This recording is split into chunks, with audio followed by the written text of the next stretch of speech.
You know, I think the Newsweek article, they were trying to point out a few issues, but one of them was that, that the teachers are, the poorly performing teachers are overprotected by the unions.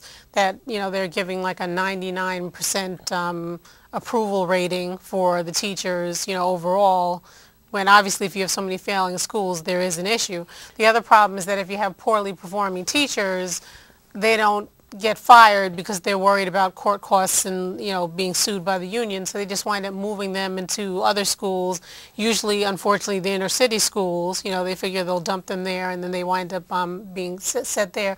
I remember a while back, and I hope it probably is still happening, but they had teachers who might specialize in math. They're really good math teachers, but they needed a social studies teacher, and so they have the math teacher teaching social studies. You know, so that's one of the major issues.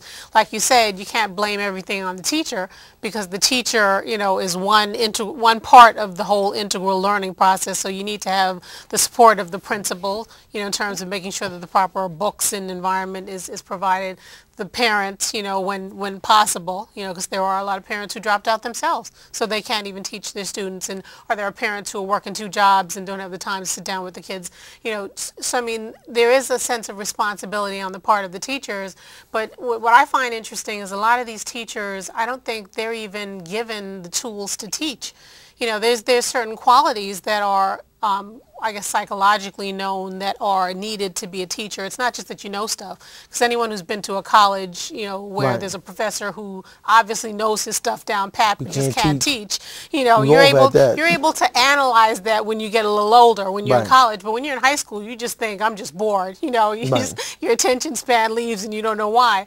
But I mean, teachers need to have a certain degree of patience. Like you said, people learn at different levels. They have to have certain levels of dedication, and they also have to have, you know, the ability to give the information that they have. One of the things that I read about other countries and the way they analyze teachers that I thought was important is that they were saying that the low expectations in America might contribute towards the low progress of the students. And in certain Chinese and Japanese countries, what they do is they look at effort and training of the teacher, the training on the part of the teachers and the effort on the part of the student as being more important than ability. Because if you automatically assume that a person doesn't have the ability to learn, you're going to treat them that way and act accordingly. But if you say that, okay, if you just work a little harder, if you just study a little more, you know, things of that nature, that you can do this, then that's actually putting more onus on the student to study hard, to do more homework, to do whatever you need to do, and also on the teacher as well, in terms of, look, you need to be trained in order to be able to impart your knowledge correctly to the students so that they can understand. I really think that the Newsweek article was biased. I think it was anti-teachers. I think it was anti-union. And it just smells of the whole thing going back to Reagan, when they were trying to break the whole idea of getting rid of the Department of Education and also breaking the union. This is a whole Republican philosophy that's been out there, that's been consistent. And I don't think that corporate America has all the answers. Corporate America almost made this country collapse. And so therefore corporate America has the answers to education. No, they don't.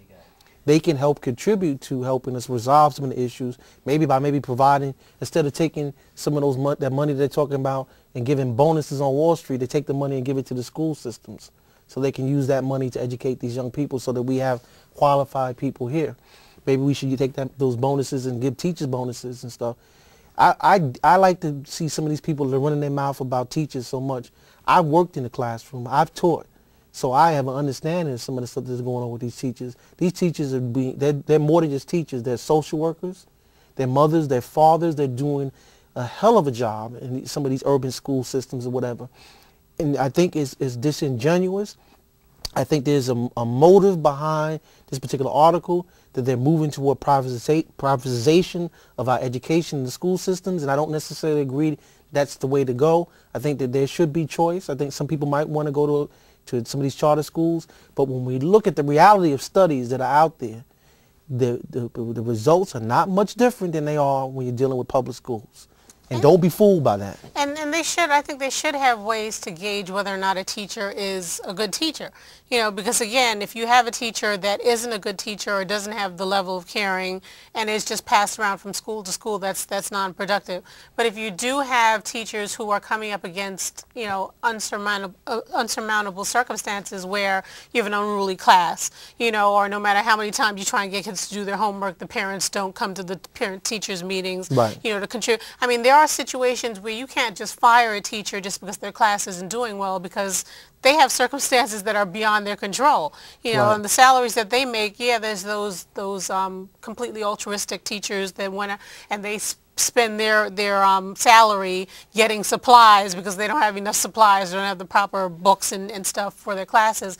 But that's not supposed to happen, you know, and not everybody's financially able to do that. So I think there's a way that they can gauge whether or not you have the correct resources, and then whether or not you have the aptitude to teach a class and whether or not you're teaching the correct class like we talked about before, and then see whether or not this person has circumstances that, you know, whether it's their fault that they're not imparting the information correctly, or if it's just circumstances beyond their control.